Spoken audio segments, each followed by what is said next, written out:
برادران ملت اسلامی، السلام علیکم ورحمۃ اللہ وبرکاتہ۔ الحمد للہ الحنان المنان الذي خلق الانسان وعلمه البيان، والصلاة والسلام على رسوله سید الانس والجان وعلى آلہ واصحابہ ذوی الخیر والاحسان، اما بعد فاعوذ باللہ من الشیطان الرجیم، بسم اللہ الرحمن الرحیم۔ وجاہدوا فی اللہ حق جہادہ هو اجتباکم وما جعل علیکم فی الدین من حرج الی آخر هذه الآیہ، صدق اللہ مولانا العظیم۔ بارگاہ رسالت مآب صلی اللہ علیہ وسلم میں درود پاک کا ہدیہ پیش کریں۔ اللہم صلی علی سیدنا و مولانا محمد معدن الجود والکرم وآلہ واصحابہ الکرام وابنہ الکریم وبارک وسلم صلاۃ دائمۃ سرمدا ابدا۔ گفتگو کے آغاز سے پہلے میں ایک ضروری بات آپ کے سامنے پیش کر دوں۔ مسجدیں اللہ کی عبادت کے لیے ہوتی ہیں۔ یہاں پر تعظیم کے لیے کھڑے ہونا جس وقت میں آ رہا ہوں، یہ میں بالکل مناسب نہیں سمجھتا۔ اپنی اپنی جگہوں پر بیٹھے رہیں، کھڑے ہونا، بلکہ اللہ کے نبی صلی اللہ علیہ وسلم نے یہ ارشاد فرمایا، جو بندہ یہ تمنا رکھتا ہے کہ لوگ اس کے لیے کھڑے ہوں، اللہ اس کو دنیا میں اور آخرت میں ذلیل فرمائے گا۔ ہمیں یہ ہرگز تمنا نہیں ہونی چاہیے کہ ہمارے لیے لوگ کھڑے ہوں، اور اللہ کی عبادت کے لیے آئے ہیں اور ہمارا سر یہاں پر صرف اللہ کی بارگاہ میں جھکنا ہے۔ اور یہاں پر اللہ اکبر جب کہا جاتا ہے، اللہ سب سے بڑا ہے، پھر کسی کی طرف توجہ نہ ہو۔ باہر تعظیم و تکریم، عزت و وقار سب اپنی جگہ پر، یہ اللہ کا گھر ہے اور خالص اللہ کی عبادت۔ بہرحال درود پاک پڑھ لیں۔ اللہم صلی علی سیدنا محمد معدن الجود والکرم وآلہ واصحابہ الکرام وابنہ الکریم وبارک وسلم صلاۃ دائمۃ سرمدا ابدا۔ اللہ تبارک و تعالی نے قرآن پاک میں ارشاد فرمایا کہ اللہ کی طرف بڑھنے کے لیے تم راستہ تلاش کرو اور محنت کرو۔ اور اللہ نے انسان کو دونوں طاقتیں دی ہیں، خیر کی بھی اور شر کی بھی، اچھائی کی اور برائی کی، دونوں کی طاقتیں اس کے اندر ہیں۔ خیر والا جو مادہ ہے اس کو اچھائیوں کی طرف لے جاتا ہے، اور شر والا مادہ اس کو برائیوں کی طرف لے جاتا ہے۔ جب یہ دونوں چیزیں انسان کے اندر موجود ہیں تو انسان کبھی نیکیوں میں غالب آ جاتا ہے اور کبھی برائیوں میں غالب آ جاتا ہے۔ یہ شروع سے معاملہ چلا آ رہا ہے، اور انہی معاملات کو لے کر انبیاء اکرام علیہ السلام بندوں کی ہدایت کے لیے آتے رہے۔ اللہ تبارک و تعالیٰ نے بندوں کو یوں ہی نہیں چھوڑ دیا، بلکہ اپنے پیغمبروں کو بھیجا، اور خیر اور شر کے درمیان تمیز سکھانے کے لیے انبیاء آتے تھے، یہی بتانے کے لیے کہ تم جس راستے پر چل رہے ہو، اگر یہ غلط ہے تو غلط اور صحیح ہے تو صحیح۔ اور آخر نبی ہمارے آقا محمد صلی اللہ تعالی علیہ وسلم کے بعد پھر یہ کام امت کے علماء اولیاء انجام دیتے رہے۔ آج جو ضروری بات میں عرض کرنا چاہتا ہوں وہ یہ ہے کہ اسلام کا جو نظام ہے، خیر کو پھیلانے کے لیے ہے اور شر کو دبانے کے لیے ہے۔ اسلام پوری طاقت اس پر لگاتا ہے کہ خیر کا نشر ہو، اس کی تبلیغ ہو، اور برائیوں سے لوگ بچیں۔ اور آپ کو پتہ ہے اللہ تعالیٰ نے ہمارا لقب قرآن میں کیا بیان فرمایا؟ کنتم خیر امت، تم خیر امت ہو، یعنی بہترین امت ہو۔ اخرجت للناس، لوگوں میں اللہ نے تم کو سب سے بہترین امت بنایا، لیکن وجہ کیا ہے؟ کس وجہ سے تمہیں خیر امت کہا گیا؟ آگے خود اللہ تعالیٰ قرآن میں فرماتا ہے، کنتم خیر امت اخرجت للناس تأمرون بالمعروف وتنہون عن المنکر، تم لوگوں کو اچھائی کا حکم دیتے ہو اور برائیوں سے روکتے ہو۔ یہ ہمارا خاصہ ہے، یہ ہماری اسپیشلٹی ہے۔ اچھائیوں کی تعلیم دینا، اس کی ترغیب دینا، اس کی تبلیغ کرنا، اس کو پھیلانا، یہ اسلام کا نظام ہے. اور برائیوں سے روکنا، یہ اسلام کا نظام ہے. اور خیر امت ہونے کے سبب آپ کو یہ کام کرنا ہی ہوگا. لوگ اگر یہ سمجھتے ہیں کہ یہ صرف مولانا لوگوں کا کام ہے یا مبلغ کا کام ہے، مائک ملے گا تو ہی تبلیغ کرے گا، نہیں. ہر مسلمان کی ذمہ داری ہے کہ وہ خیر کو اپنی طاقت کے مطابق لوگوں میں پھیلائے، اور برائی دیکھے تو اس کو روکے. اور برائی دیکھ کر کے خاموش رہنے والے کا وہی انجام ہے جو برائی کرنے والے کا انجام. ایک حدیث میں ملتا ہے جبرائیل علیہ السلام ایک بستی پر عذاب نازل کر چکے تھے اللہ کے حکم سے. وہ بستی گنہگار تھی بہت، لیکن اس میں ایک نیک بندہ تھا، بہت پرہیزگار تھا، کبھی گناہ نہیں کیا تھا اس نے. انہوں نے اللہ کی بارگاہ میں پوچھا جبرائیل نے کہ مولا اس بستی میں ایک نیک بندہ بھی ہے، اس کا کیا کیا جائے؟ اللہ تبارک و تعالیٰ کا حکم جلال تھا کہ اس کو بھی اسی میں تباہ کر دو، عذاب میں اس کو بھی گرفتار کر دو. عذاب اس پر بھی آیا. جبرائیل علیہ السلام کافی دنوں کے بعد پھر رب تعالیٰ کی بارگاہ میں پوچھتے ہیں کہ اس کا کیا قصور تھا؟ وہ تو تیرا عبادت گزار بندہ تھا، نیکوکار تھا. گنہگاروں پر عذاب آیا لیکن اس پر کیوں آیا؟ اللہ نے فرمایا وہ نیک تو تھا لیکن اس کی آنکھوں کے سامنے برائیاں ہوتی تو اس کو کچھ فرق نہیں پڑتا تھا، یہ دیکھتا اور خاموش رہ جاتا تھا. تو گناہ کرنے والوں کا اور برائیوں کا اڈا سجانے والوں کا جو انجام ہے وہ دیکھ کر خاموش رضامندی رکھنے والوں کا بھی وہی انجام ہوگا. اس لیے امت کی ذمہ داری ہے یہ کہ آپ اپنے ارد گرد اگر برائیاں دیکھیں اور غلط بات دیکھیں تو اس کو روکیں، اور روکنے کی آپ کے پاس جیسی طاقت ہو. زبان سے روک سکتے، زبان سے، ہاتھ سے روک سکتے، ہاتھ سے. یہ دونوں کی طاقت نہیں ہے تو دل میں برا جان کر اس جگہ سے اٹھ جاؤ، اس جگہ کا بائیکاٹ کرو. یہ تو کم سے کم کر ہی سکتا ہے انسان. ہو سکتا ہے آج کے دور میں ہاتھ کا استعمال تمہارے لیے بہت مصیبت بن جائے، تمہارا اس کے اوپر حکم نہیں چلتا ہو، زبان کا استعمال نہیں کر سکتے ہو، مجبور ہو. تو اس میں کیا مجبوری ہے کہ اپنے دل سے برا جان کر کے اٹھو. اور یہ بھی نہیں کرتا تو سمجھ لو کہ ایمان کا آخری حصہ بھی اس کے دل سے چلا گیا. ایمان جس کے پاس تھوڑا سا بھی باقی ہے وہ برائیوں کو دیکھ کر کے وہ برانگیختہ ہوگا، اس کی طبیعت برائیوں کو دیکھ کر کے ماننے کو کبھی تیار نہیں ہوگی. اس لیے خیر امت کا جو سٹیٹس ہے اس کو مینٹین کرنا ضروری ہے.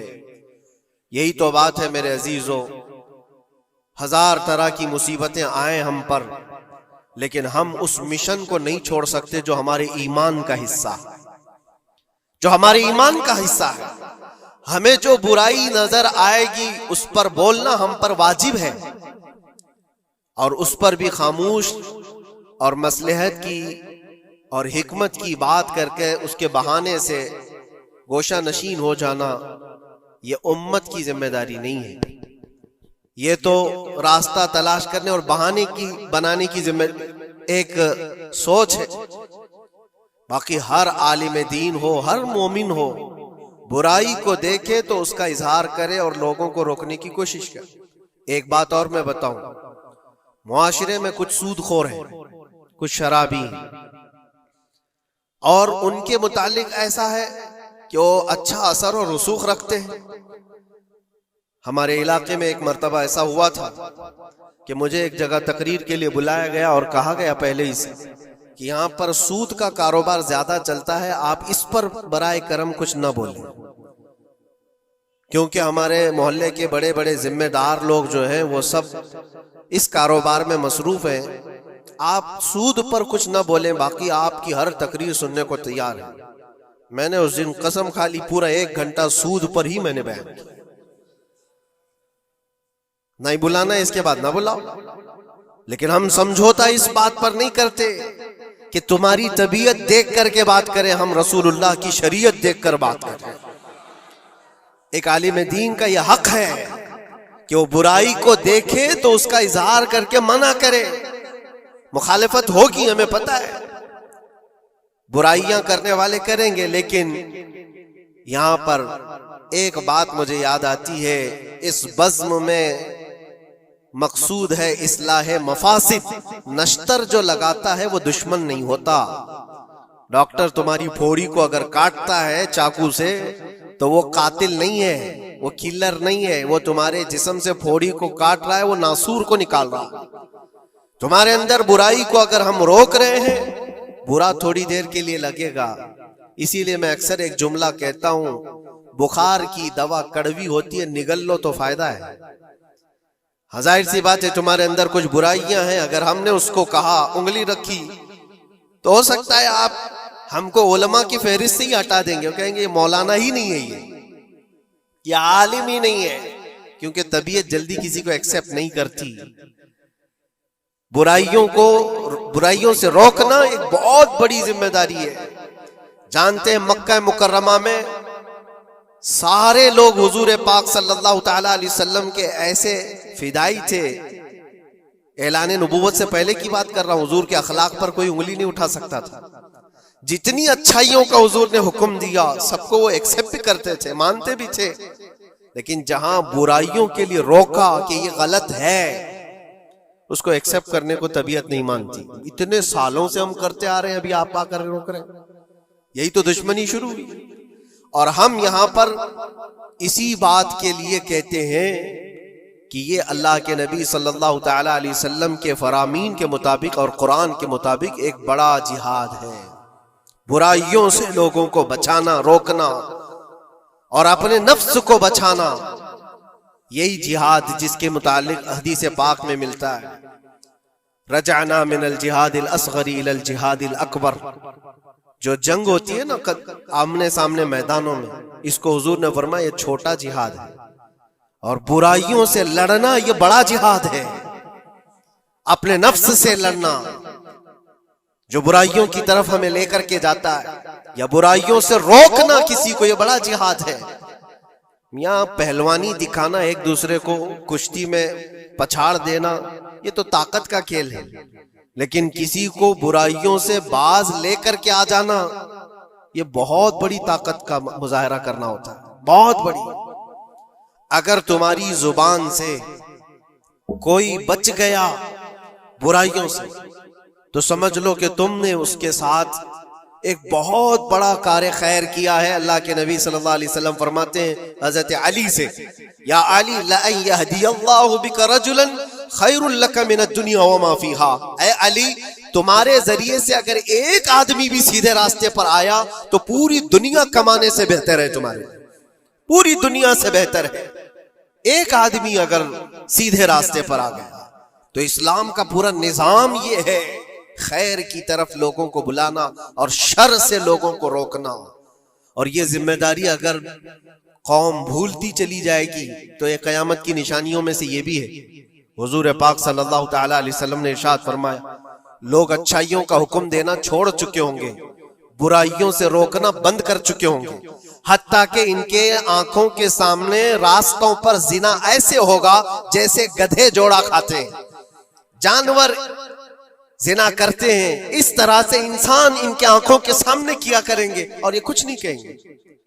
یہ طبیعت آتی جائے گی تو یہ قیامت کی نشانیوں میں سے. آج یہی حالات تو ہے. لوگ یہ کہتے ہیں کہ ان کا مسئلہ ان کے ساتھ، ہم کیا کہیں ان کے لیے. نہیں میرے عزیز، میں جو بات کہہ رہا تھا وہ بیچ میں رک گئی. معاشرے میں کبھی سود خور ہوتے، شرابی ہوتے، بہت سارے ہیں، اور غلط کاموں میں وہ ملوث ہیں. کیا چیز ہے ان کو توبہ کرنے پر، وہ واپس آنے پر مجبور نہیں کر رہی ہے؟ کون سی چیز ہے جو ان کو ان کے گناہ پر بڑھاوا دے رہی ہے؟ کیا چیز ہے؟ کبھی آپ نے سوچا؟ وہ چیز یہی ہے ہم سب کی. معاشرے میں اگر وہ غلط تھا تو ہم نے اس کے ساتھ دوستی ویسی ہی بنائی رکھی جیسے پہلے تھی. اس کو احساس ہونے ہی نہیں دیا کہ تو نے غلط کیا ہے یا غلط کر رہا ہے. اس کا ملنا جلنا اٹھنا بیٹھنا سب اچھے لوگوں کے ساتھ ویسے ہی چل رہا ہے. امام صاحب بھی مل رہے ہیں، اس کو سارا ریسپیکٹ ویسے ہی مل رہا ہے، تو وہ یہی سمجھتا ہے میں جو کچھ کر رہا ہوں اچھا کر رہا ہوں. اور اگر قوم کی تمام ذمہ دار لوگوں نے ایک بات یہ طے کیا کہ تو یہ غلط کاموں میں ہے، ہم آج سے تیرے ساتھ کوئی تعلق نہیں رکھیں گے، کبھی تیرے ساتھ کسی دعوت میں نہ آئیں گے نہ بلائیں گے. اس سے ہوتا کیا ہے؟ لوگوں کو ایسا لگتا ہے کہ ہم بائیکاٹ کا کوئی مشن چلا رہے، نہیں، اس سے اس کو احساس ہوتا ہے کہ میں مجلس میں بیٹھنے کے لائق نہیں ہوں، میں توبہ کر لوں تاکہ بیٹھنے کے لائق بن سکوں، ان برائیوں سے باز آ جاؤں۔ اور تمہارے ملن جلن کی وجہ سے یہ سارے آج لوگ پہلے چھپ کر کے کرتے تھے، آج اوپنلی یہ سارے کام کرنے لگے۔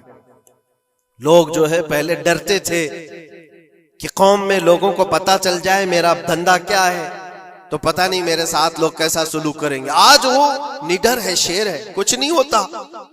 آج لوگ جس کے پاس پیسہ زیادہ ہے اس کی عزت کرتے ہیں، اس کے ساتھ سانٹ گانٹ ویسی ہوتی ہے، سب اچھے لوگ بھی اس کے یہاں آتے ہیں جاتے ہیں، سب ہوتا ہے۔ عزیزان گرامی وقار، برائیوں سے روکنے کا نظام جو ہمارا ختم ہوتا جا رہا ہے، یہ قیامت کی بڑی نشانیوں میں سے۔ آج آپ کی اور ہماری ذمہ داری اتنی تو ہے کہ ان محفلوں سے اپنے آپ کو دور کر لو جہاں یہ سارے کام ہو رہے ہیں۔ غلط جو بھی ہے اس کو تمہارا دماغ خود ہی پہچانتا ہے غلط کیا ہے۔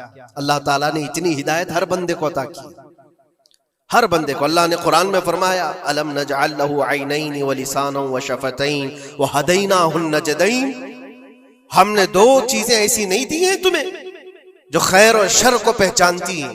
ہر انسان، آپ کو کسی نے بتایا نہیں کہ آگ گرم ہوتی ہے، بچپن سے بتایا نہیں جاتا ہے، انسان اپنی خود تجربات سے یا دیکھ دیکھ کر کے سمجھتا ہے، وہ آگ میں ہاتھ ڈالتا نہیں ہے۔